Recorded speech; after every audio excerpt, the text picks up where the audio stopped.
अस्सलाम वालेकुम स्टूडेंट्स, क्या हाल है। उम्मीद है सब खैरियत से होंगे। स्टूडेंट्स, आज हम वैलेंसी वाले लेक्चर को बुक से रीडिंग करेंगे। अक्सर स्टूडेंट्स ये कहते हैं कि सर आप बुक से रीडिंग भी करवा दिया करें। ये हमने पिछले लेक्चर के अंदर जो है वो सीख लिया था कि वैलेंसी क्या होती है और किसी एलिमेंट की वैलेंसी जो है वो कैसे मालूम की जाती है। आज हम उसको बुक से रीडिंग करेंगे। स्टूडेंट्स, रीडिंग के दौरान आपके पास कोई बॉल पेन पॉइंटर वगैरह लाजमी होना चाहिए, क्योंकि रीडिंग के दौरान ही मैं आपको जो एनुअल पेपर के हवाले से इंपॉर्टेंट एमसीक्यूज़ होंगे या इंपॉर्टेंट शॉर्ट क्वेश्चन होंगे वो मैं आपको अंडरलाइन करा दूंगा। तो यहाँ पेज नंबर 5 तक हमने पढ़ लिया था। आज हम इसको पेज नंबर 6 से हमने इसकी रीडिंग करनी है। वैलेंसी वाला लेक्चर है। हमने पहले ये सारा सीखा हुआ है कि वैलेंसी क्या होती है, किसी एलिमेंट की वैलेंसी कैसे मालूम की जाती है। आज सिर्फ उसको हम बुक से रीड करेंगे। Major part of living body is made up of water, के जानदार अजसाम का ज़्यादातर हिस्सा जो है वो पानी पर मुश्तमिल होता है।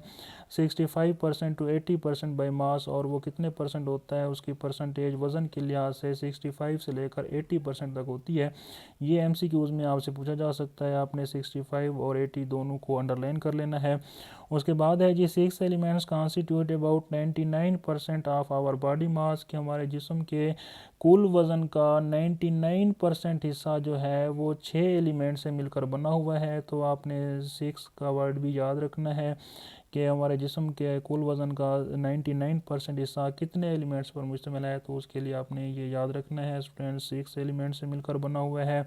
वो कौन कौन से हैं, जिसमें ऑक्सीजन 65% है, एमसीक्यूज़ के लिए याद रखना है। कार्बन 18% है, हाइड्रोजन 10% है, नाइट्रोजन 3% है, कैल्शियम 1.5% है और फास्फोरस जो है 1.5% है। तो ये सारे 6 के 6 स्टूडेंट्स एमसीक्यूज़ हैं। इनमें से कोई भी आपसे पूछा जा सकता है, किसी की परसेंटेज पेपर में आ सकती है। उसके बाद है potassium, sulphur, magnesium and sodium constitute 0.8% of our body mass, और हमारे जिस्म के कुल वज़न का 0.8% हिस्सा जो है पोटाशियम, सल्फर, मैग्नीशियम और सोडियम पर मुश्तमिल है। तो 0.8 को भी आपने याद रखना है। Whereas copper, zinc, fluorine, chlorine, iron, cobalt and manganese constitute only 0.2% of our body mass, जबकि हमारे जिस्म के कुल वज़न का 0.2% हिस्सा जो है वो copper, zinc, fluorine, chlorine, iron, cobalt और मैंगनीज पर मुश्तमिल है। 0.2% को भी आपने याद रखना है, इसको अंडरलाइन कर लेना है। उसके बाद है elements are represented by symbols, elements को सिंबल से ज़ाहिर किया जाता है। सिंबल क्या होता है, which are abbreviation for the name of the elements, symbol जो है उन एलिमेंट्स के नाम का एब्रीवेशन होता है। एब्रीवेशन का मतलब होता है मुख्तसर नाम होता है, शॉर्टकट होता है। एब्रीवेशन का मतलब है शॉर्टकट नेम, मुख्तसर नाम। जो सिंबल होता है वो उस एलिमेंट के नाम का मुख्तसर नाम होता है। A symbol is taken from the name of that element, symbol जो है वो उस एलिमेंट के नाम से लिया जाता है। वो नाम इंग्लिश में भी हो सकता है, लैटिन लातीनी ज़बान के अंदर भी हो सकता है, ग्रीक यूनानी ज़बान के अंदर भी हो सकता है, और जर्मन या जर्मन लैंग्वेज में भी हो सकता है। तो उस एलिमेंट के नाम से वो सिंबल लिया जाता है। तो इन दो लाइनों का स्टूडेंट ये सवाल आ सकता है कि सिंबल से क्या मुराद है, what do you mean by symbol of an element. तो ये आपने बताना होगा सारा। उसके बाद है जी, if it is one letter it will be capital as H for hydrogen, अगर किसी एलिमेंट का सिंबल एक लेटर पर मुश्तमिल है तो स्टूडेंट्स ये आपने याद रखना है वो हमेशा कैपिटल लिखा जाएगा। जैसे हाइड्रोजन का सिंबल जो है वो एच लिखा जाता है तो कैपिटल एच लिखेंगे, कभी भी स्मॉल एच नहीं लिखना। एन फॉर नाइट्रोजन, नाइट्रोजन का सिंबल भी एक लेटर पर मुश्तमिल होता है, उसको एन से रिप्रेजेंट करते हैं तो वो कैपिटल एन लिखा जाएगा। एंड सी फॉर कार्बन, और कार्बन का सिंबल भी एक लेटर पर मुश्तमिल होता है। अगर कोई यह सिंबल एक लेटर पर मुश्तमिल है तो ये आपने याद रखना है वो हमेशा कैपिटल ही लिखा जाएगा, अगर स्मॉल लिखा तो वो गलत होगा। In case of two letter symbol, अगर कोई एलिमेंट दो लेटर पर मुश्तमिल है, only first letter is capital, तो उसमें क्या करेंगे, जो पहला लेटर होगा वो कैपिटल लिखा जाएगा, दूसरा लेटर जो है वो स्मॉल लिखा जाएगा। आगे उसकी एग्जांपल भी आप देख लें। For example C A for calcium, calcium के लिए हम क्या लिखते हैं, सी ए, जिसमें सी कैपिटल लिखते हैं और ए जो है वो स्मॉल लिखा जाता है। N A for sodium, sodium के लिए एन ए लिखा जाता है, एन कैपिटल और ए जो है वो स्मॉल लिखा जाता है। और क्लोरीन के लिए सी एल लिखा जाता है, सी कैपिटल और एल जो है वो स्मॉल लिखेंगे। उसके बाद नेक्स्ट वैलेंसी की डेफिनेशन है, यहाँ पर आप इसको नोट भी कर सकते हैं, डिफाइन वैलेंसी। नेक्स्ट जो है वो वैलेंसी की डेफिनेशन लिखी हुई है। और वैलेंसी जो है शॉर्ट क्वेश्चन के लिए इंपॉर्टेंट शॉर्ट क्वेश्चन है फॉर एनुअल पेपर। क्या डेफिनेशन है जी इसकी? The unique property of an element is valency. किसी एलिमेंट की यूनिक प्रॉपर्टी, उसकी ख़ास प्रॉपर्टी जो है, ख़ास खसूसियात, ख़ास खूबी, वो उसकी वैलेंसी होती है। It is the combining capacity of an element with other element. ये एक एलिमेंट की दूसरे एलिमेंट के साथ कंबाइनिंग कैपेसिटी को कहते हैं, मिलने की इस्तेदाद को कहते हैं, मिलने की सलाहियत को कहते हैं। It depends upon number of electrons in the outermost shell. Valency जो है ये आउटर मोस्ट शेल के अंदर इलेक्ट्रॉन्स की तादाद पर डिपेंड करती है कि उसके आखिरी शेल के अंदर जो है वो कितने इलेक्ट्रॉन हैं। ये सारा हम पिछले लेक्चर के अंदर डिस्कस कर चुके हैं। उसके बाद है वैलेंसी इन कोवेलेंट कंपाउंड। नेक्स्ट ये भी आपसे पूछ सकते हैं, वैलेंसी इन कोवेलेंट कंपाउंड, तो उसका क्या मतलब है? तो इसको देख लेते हैं। ये एक नेक्स्ट शॉर्ट क्वेश्चन आपसे पूछा जा सकता है, what is valency in covalent compound? In simple covalent compound valency is the number of hydrogen atoms which combine with one atom of that element.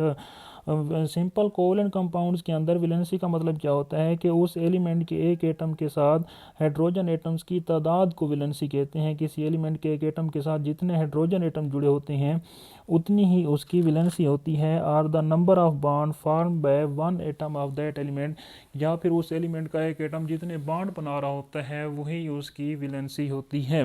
For example in the following compound, ये मंदरजा Zail covalent compounds हैं। Hydrogen chloride है, water है, ammonia है, CH4 methane है, ये सारे covalent compounds हैं। तो कोवेलेंट कंपाउंड्स के अंदर हम वैलेंसी कैसे देखते हैं कि उस एटम के साथ कितने हाइड्रोजन एटम जुड़े हुए हैं। जैसा कि क्लोरीन के साथ आप देख लें, एक हाइड्रोजन एटम जुड़ा हुआ है तो क्लोरीन की वैलेंसी 1 होगी।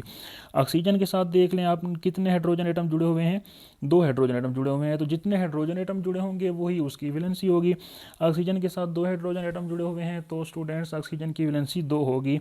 और इसी तरह से अमोनिया में देख लें, NH3 नाइट्रोजन के साथ कितने हाइड्रोजन एटम जुड़े हुए हैं जी?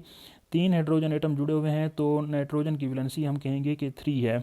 और कार्बन के साथ देख लें, मीथेन के अंदर कार्बन के साथ 4 हाइड्रोजन एटम जुड़े हुए हैं, तो कार्बन की वैलेंसी भी हम कहेंगे कि वो 4 है। ठीक है, इस बात की समझ आ गई है। उसके बाद valency of chlorine, oxygen, nitrogen and carbon is 1, 2, 3 and 4 respectively. आगे वो आपको समझा भी रहा है कि क्लोरीन की वैलेंसी है, क्योंकि उसके साथ एक हाइड्रोजन एटम जुड़ा हुआ था तो क्लोरीन की वैलेंसी 1 होगी। ऑक्सीजन के साथ 2 हाइड्रोजन जुड़े हुए थे तो ऑक्सीजन की वैलेंसी 2 होगी। नाइट्रोजन के साथ 3 हाइड्रोजन जुड़े हुए थे तो नाइट्रोजन की वैलेंसी 3 होगी। कार्बन के साथ 4 हाइड्रोजन जुड़े हुए हैं तो कार्बन की वैलेंसी 4 होगी। उसके बाद फिर है वैलेंसी इन आयोनिक कंपाउंड। वैलेंसी इन आयोनिक कंपाउंड्स, कि आयोनिक कंपाउंड्स के अंदर वैलेंसी क्या होती है? स्टूडेंट्स, आयोनिक कंपाउंड्स के अंदर वैलेंसी, कोई एटम जितने इलेक्ट्रॉन लूज़ करता है या जितने इलेक्ट्रॉन गेन करता है वही उसकी वैलेंसी होती है। तो इसको भी ये देख लेते हैं। इसका भी सवाल आ सकता है पेपर के अंदर, what do you mean bye valency in ionic compound? क्या आयोनिक कंपाउंड में वैलेंसी का क्या मतलब होता है? तो इसकी डेफिनेशन भी देख लेते हैं। In simple ionic compounds valency is the number of electrons gained or lost by an atom of an element to complete its octet। Simple ionic compounds के अंदर वैलेंसी क्या होती है कि कोई एटम जो है वो अपना ऑक्टेट कंप्लीट करने के लिए, ऑक्टेट का मतलब होता है 8 इलेक्ट्रॉन, 8 इलेक्ट्रॉन, कोई एटम अपने 8 इलेक्ट्रॉन पूरे करने के लिए जितने इलेक्ट्रॉन गेन करता है या जितने इलेक्ट्रॉन लूज़ करता है उतनी ही उसकी वैलेंसी होती है। आगे वो सारा आपको तफसील के साथ समझा रहा है जी। Elements having less than 4 electron in their valence shell prefer to lose the electrons to complete their octet. ऐसे एलिमेंट जिनके वैलेंस शेल के अंदर, वैलेंस शेल का मतलब होता है last shell, outermost shell, जिनके आउटर मोस्ट शेल के अंदर इलेक्ट्रॉन 4 से कम होते हैं, they prefer to lose the electron to complete their octet.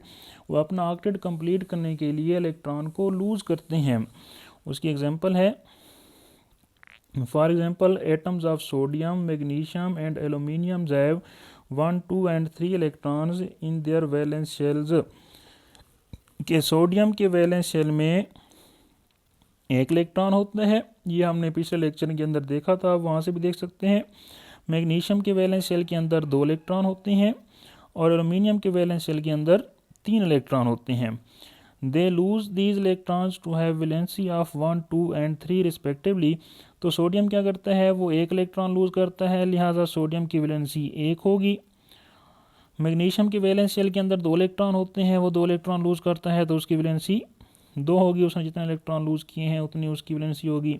Aluminium के वैलेंस शेल के अंदर 3 इलेक्ट्रॉन है, उसने 3 इलेक्ट्रॉन लूज कर दिए अपना ऑक्टेट कंप्लीट करने के लिए, तो उसकी वैलेंसी क्या होगी, 3 होगी। अभी आगे चलते हैं।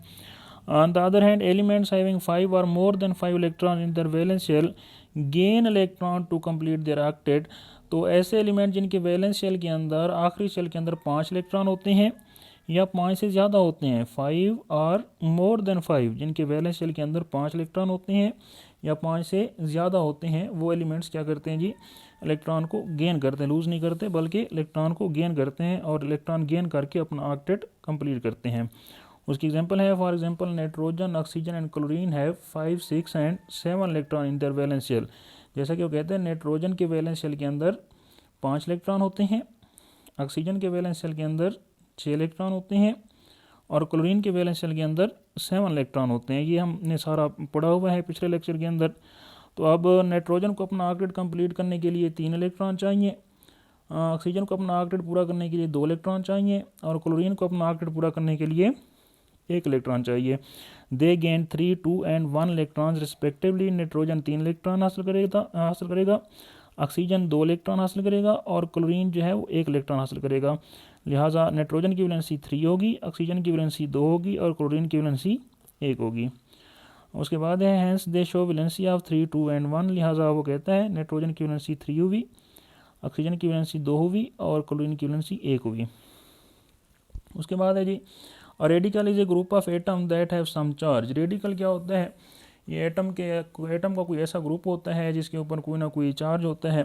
तो ये स्टूडेंट्स इंपॉर्टेंट शॉर्ट क्वेश्चन है, आपने इसको भी निशान लगा लेना है।